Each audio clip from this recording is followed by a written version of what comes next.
Hello, I'm Matt and this Loxley Quality Time tutorial is to help you with this painting, River Adventure from the Cantisso collection. If you haven't already watched our techniques tutorial videos, please have a look at them before starting your project. They give you some valuable information about painting with the quality time range and help you get the most out of your quality time. This video contains specific information about your chosen painting, but we assume that you're already familiar with the general techniques covered in our tutorial videos. River Adventure features the East Dart River at Postbridge, which is a small hamlet in Devon in the heart of Dartmoor, not far from Princetown. The river is one of two main tributaries of the River Dart and is famous for its ancient bridges. The bridge featured in this image was built in 1780 to bypass an outdated 13th century clapper bridge, which is still standing. To this painting, we have added three young children stream dipping to add a further dimension. This fascinating summer pastime gives hours of fun and no doubt has been enjoyed by children as long as the bridge has been standing. Right, I'm starting with the sky up at this top corner using the larger of the two brushes, and you'll notice I'm using horizontal brush strokes, so I want as few lines in this blue as possible. So nice gentle long brush strokes, spreading the paint out evenly. There is a technique video on painting skies which I recommend you to have a look at before starting your painting. Gives you some more useful information on skies. As you work down towards the horizon, I'm adding more white to the paint. You'll notice from the photo that the sky is paler towards the tree line. This is quite normal with most skies. So just blending it in here and you'll see it's gone paler by adding more white to the blue mix. Always looks a bit patchy at stage 1, but that's fine. You get rid of this patchiness in stage 2. I've swapped over to the smaller brush to paint these delicate areas in between these tree branches. Look at your photo, the sky here comes down to the horizon, so it's important to paint these in between the trees, but it's much harder with the big brush. So I've just transferred to this one. And again, this is blue sky seen through the tree. Keep referring to your picture as well as using the outlines. The outlines are a good guide, but you'll need to see exactly where the sky is from your photograph. Try not to overlap onto where the trees go. It'll affect the shade of green. Then you can get back to your bigger brush. With the sky, it's important to keep going till you've finished the whole sky so that it's not too patchy. Now I'm painting over the edges here. All Loxley canvases have got clean edge, no staples or pins, something we pioneered so that you can paint around the edge of the canvas and it looks complete even when it's not been framed. So if you choose not to frame this picture, you've not got any white edges. So whatever colour I'm using on the surface, I'm just going to go around the edge here. For these trees on the horizon here, I'm using the bigger brush and using more dabbing brush strokes. There is a technique video on painting trees, which gives you more information. Trees and Foliage, it's called. So I recommend you to have a look at this. But I'm painting these as individual trees, even if it's a similar shade, just because it'll show in the finished picture. Again, you can paint around the edge here. So you can vary the shade a little bit of the green by just adding more yellow to the mix, or more green if you want it to be darker. This is a very pale green, which I want it this way. There's like a base coat for the trees, and then we can build darker greens onto it at stage 2. So I'm just running to these lines. Don't want any green on the bridge, and I don't want any green to go onto the blue of the sky here. If at any time you want to use the smaller brush, that's fine for some of the smaller detail areas. Running a neat line along this bridge here so we don't get it onto this. And again, refer to your photograph because it'll give you a clue where the different greens are. Like you'll notice that this grass area here is more yellow, so I'm adding quite a lot more yellow to the mix because it's paler, blending it in on the edges there. So I'm working while the paint is wet with these greens. You can move the colour around until you're happy with it. It's good. I'm going to use the smaller brush for this more delicate area here. I've loaded this with the same or a similar mix of green, but I just don't want to get it onto the sky because the paint's transparent. You see the blue through it, it'll change the colour of the sky if you put the green on top. And back to my big brush again. And again, I'll need the smaller brush in a minute for this tree here. Again, the similar mix. You'll notice they're quite different brush strokes from the sky. I want texture in this paint now, whereas I wanted a smooth sky. This needs to have texture, so it actually looks like the leaves the different shades of green and the brush strokes. That's just what I want. Notice if you put the green on thicker, like here, it's darker, and then if you spread it out more, it goes paler, so you can actually control the paint. I'm now painting the stone on this bridge and on the wall, and I've mixed this very pale grey using mainly white with a very small amount of dark brown. Just cutting in on the edges here and round here, and then I'm finishing off the brush strokes horizontally. I want them to go in the direction the stone lie, follow nature's direction. Stones are all lying this way, so that's the way your brush needs to go. And I'm working around, there's a couple of areas of vegetation on the wall, so you'll notice here and here I'm leaving that white so that I can come in with the green on that. And you'll notice I'm brushing the paint out quite thin. This is so that the outlines show through, so that I can pick them up in stage 2. And this bit of wall here, doing that a bit lighter, so I've added a bit more white so that it stands out from this wall. So that's the far wall of the bridge, and this is the nearer wall, and then this is different again, so I'm painting each one individually. And again, if you refer to your photograph, you'll see the shade of the stone varies a little bit, so you can add more white for paler areas. Like around the archway here, it's quite pale. And then when I'm painting these stones, I'm going in the direction that they are, so the archway, painting them up like that. Only a small detail, but it shows in the finished picture. I'm going to paint under these arches as well, slightly darker grey. This will be covered up with the shadows later, but just provides a good base for the shadows to be painted onto. Finishing the brush strokes off in this direction again. While I've got this mix, I'm just picking up some of the grey stones in and around the bridge in the river here. They're quite pale. Just methodically work your way across this, cutting up to the trees again. You don't want it to overlap. And thinning out the paint with the brush. It's just a very thin layer of transparent grey. It's what acrylic painting's all about, is the layers, just building one layer on top of another. That's what makes the finished picture.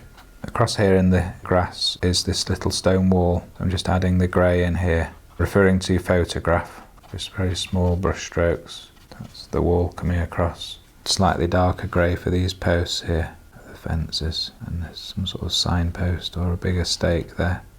I'm now painting the grass and vegetation on the banks of the river here, varying the mix depending on the shade of green I need. So some of the areas you'll notice from your photograph are a slightly darker green, so just put more green in the mix. I'm using the larger brush for most of these areas, and then just swapping to the small brush for the more intricate parts, like here. Just picking up this vegetation on the wall like that. And you can play around with the colour before it's dried. For this area here, I'm using vertical brush strokes, painting up to this bush, because this is grass, so it needs to be growing that way. You need upward brush strokes, so that's the direction the vegetation grows in. I'll need to do the vegetation on both sides of the river. For this part here, you'll notice it's very pale, so I'm mixing even more yellow, painting around a couple of small rocks in the ground, over the edge, then back to my darker green. And then painting these as individual trees, these bushes, more dabbing brush strokes for things like this vegetation. This was a famous tin mining area, and both this bridge and the one it replaced, the old Clapper Bridge, were built as pack horse bridges originally to take the tin to the stannery town of Tavistock to be processed. A lot of history connected with Devon and this area. Quite a fascinating study. For this field behind the wall, it's very pale, so I've mixed a bit more yellow. Careful not to get it onto the stone wall. You can use the smaller brush for any of these areas. And while I've got this light mix, there's a light area that runs through the middle here, possibly a footpath or something that's shorter grass. So I'm putting that in first, then mixing the darker green, working my way down, looking at the picture again. Here I've actually missed off a line. The grass bank finishes here, and this is actually the shadow line in the water, so you have to put in your own grass bank line here on this particular picture. A bit of grass growing there. While I've got this green mix, I'm going to, with the small brush, I'm just going to paint the grass and foliage behind the bridge through these archways here. Tiny bit there, tuft of grass here, and there's some tall grass down in the foreground. I'm now painting the lighter areas of the riverbed, and I've mixed up this pale colour using white, yellow and light brown. Using the larger brush with horizontal brush strokes. Nice long flat brush strokes for these areas where it's quite big. You can paint over the areas where the dark riverbed will be with the green and brown, because that's a darker colour, it'll cover over this quite easily. So if you're not sure exactly where to paint, it's better to paint too much of this than too little. Again, bringing it over the front here. And I'm going to add a bit more white to the mix as I go further back, as it's more in the distance. Then I'll use the small brush for these more delicate areas. Doesn't matter which angle you put the paint on, as long as you brush it out horizontally. Working around this little sand dune area that's jutting out into the water. These rock areas, just going around those. Again, if you keep referring to your picture, you'll see exactly where to put the paint. Some of these rocks are actually under the water. I'm covering over quite a lot of this area that the green will be on top of, just to give it a bit of background. I'm now painting the sand on this bank side here, and I've mixed up this pale colour quite similar to the riverbed in the light areas, but just a bit more white to it. I'm just doing all this area where the path goes. I'm just going to paint this sand dune with this sandy bank that's coming out into the river here with this pale sandy colour. Now painting the rocks using the small brush, and this is a grey colour mixed with mainly white with a very small amount of dark brown. Just keeping to the outline. Going in the shape of the rock, so sort of rounded brush strokes to this edges here, like this. For the bit that's under the water here, it's slightly darker, so I've just added a bit of light brown, like this. And again for this one underwater. Just going back to the grey colour for the tops of the stones here. Little brush strokes, blending it all in. Don't want any harsh lines on these rocks because they're quite smooth. This rock here isn't very clear on the outlines on the canvas, so I'm just painting that in now. If you look at the photograph, you'll see a rock here and then some plants growing near it. Just doing these rocks further away in the distance here with this grey colour. I'm now painting the children, and I'm using the small brush because there's so much detail in these three children here. And I've mixed this pink flesh colour for the faces and arms and legs out of mainly white, just with a tiny amount of red, with the very tip of the brush hardly tickling the surface. Just putting the colour on and then thinning it out. So because there's so much detail, you don't want the paint on too thickly. Keep loading the brush. So this is the arms of the children. Probably the most tricky part of the picture. That's that. While the paint's still wet, just getting a tiny bit of red, just little specks on the eyes, like that. Now I'm going to do the hair of this middle boy. So I'm using yellow, sort of exaggerating his blondness a bit so that it stands out. Can add a little bit of brown, make it look not so bright. Then for the other boy's hair, that's just pure brown. This is the lighter of the two browns, spreading the paint out quite thinly. So just use the very tip to apply the paint. And this boy here as well. Take your time doing this. Make sure you're comfortable. Quite detail. That's the hair. Now the colours on the children's clothes are all mostly white, quite pale. So I'm changing them using different colours so that they stand out and don't get so lost. So for this boy's t-shirt I'm using the dark blue, spreading the paint out. And then where I want the creases I'm just adding a bit more colour. So this will dry slightly darker. So like down his front and his arm there, I've done that darker deliberately, like that. And you can do another shoulder that side as well. Now while I've got this colour, I'll do the other boy's boot and a bit that goes under the water like that. Give this boy blue boots as well. Make sure you clean your brush out between each colour. You don't want them mixing together. Now for the boy on the left, I'm going to use yellow for his t-shirt. Make sure you dried your brush so that the paint doesn't get too watery, because then it'll run. And then I'll give the middle boy some green trousers. This boy here, I'm going to give him some brown trousers. And this one here can have brown trousers as well. There's his knee, the other side of his arm. That's good. For this middle boy, I'm just going to put a bit of white paint on his t-shirt, like here. Now finally the Wellingtons on this middle boy. So I've mixed this red using 50% red and 50% yellow, not too dark a red. That's his Wellingtons. That's the children completed at stage 1. The final stage of stage 1 is the dark areas of the riverbed, and this is where the moss and water plants are growing. And I'm using the small brush, partly because some of the areas are quite intricate, but also I want the texture to be seen for these plants. So I'm using small dabbing brush strokes, and I'm working over some of the areas where the lighter riverbed is, but that's fine, just cover it up. And refer to your picture as much as you need to see where to put this darker colour. No two riverbeds are the same, so it doesn't matter too much. You can vary it a bit from the photo. It's not exactly the same. Each painting I do is slightly different. It's down to your individuality. Just working my way across these areas. Gives the riverbed a bit of depth. See these plants growing. Again, bring it round the edge of the canvas. Quite a big patch here. So over here I've added water to the mix of green and brown. I'm just doing some of the darker areas over here. So you don't want them to be as strong because they're more in the distance. Again, I'm using the small brush all the time for this, with horizontal brush strokes for the further away darker areas. Working around this rock area here, which I've added in. I'll make it stand out again. Just leaving a little area there for the plant that's growing in the water, and there's a plant here as well. Just working around that. That's the picture finished at stage 1. I've done one layer of paint over the whole canvas. I finished the riverbed here, put in these dark areas.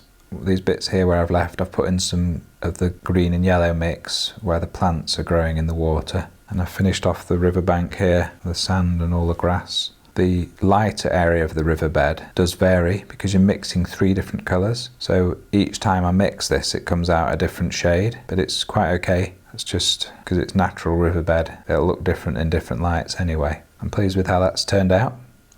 I'm now doing stage 2 of the sky with this blue mix, and the canvas will lose a lot of its patchiness at stage 2. I'm just working my way across, and then remember to add more white as you come down the canvas towards the horizon. So it's the big brush, nice horizontal brush strokes, and just gently work your way across this lovely blue sky. Not overlapping onto the trees here, work your way right across. You can use the smaller brush again for some of the intricate detail, just to touch up between the trees here, and then back to your big brush again.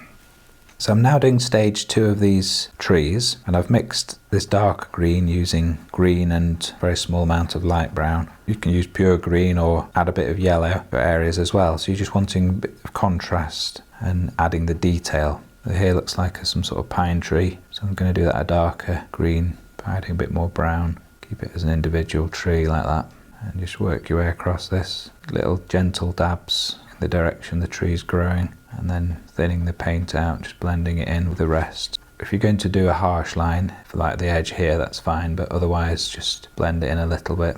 Working down to the bridge here. So this is all done with the small brush. You're not painting over the whole area, just selective areas.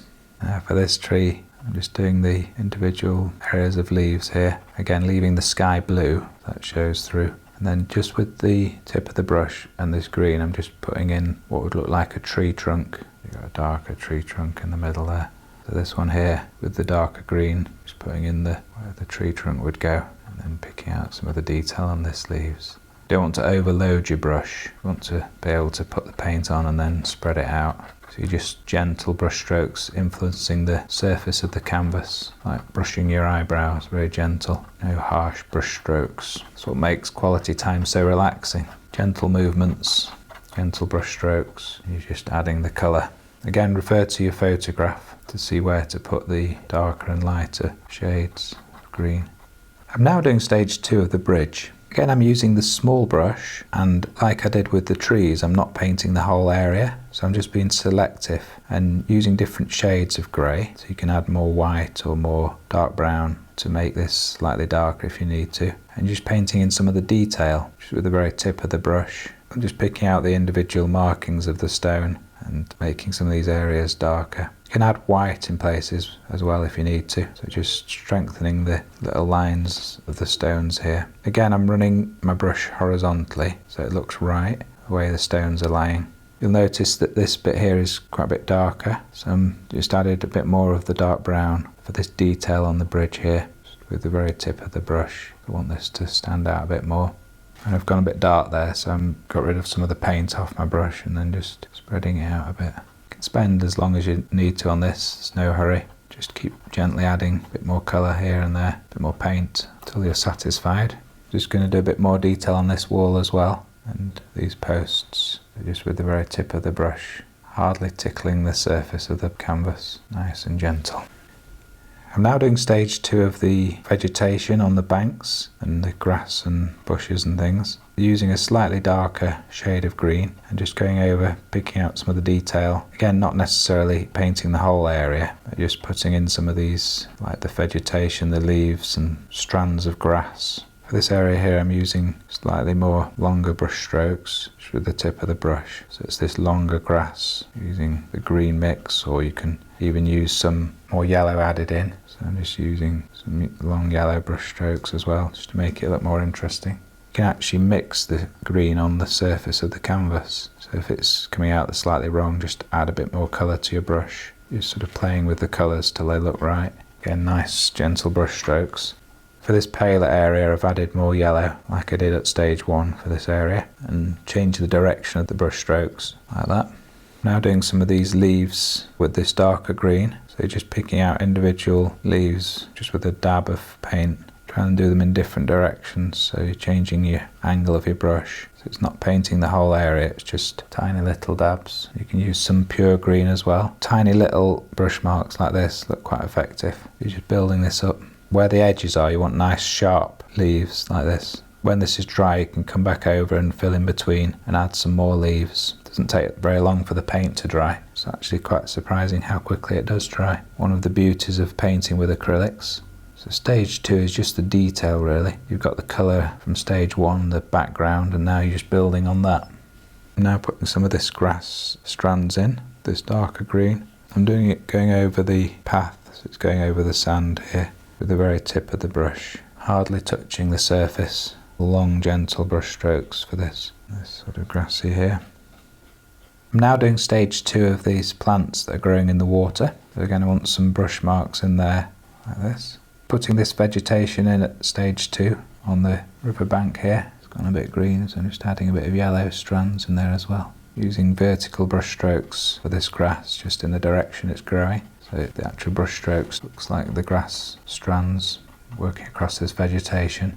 And again, I'm painting the individual areas with just different shades of green, so you're getting contrast like this.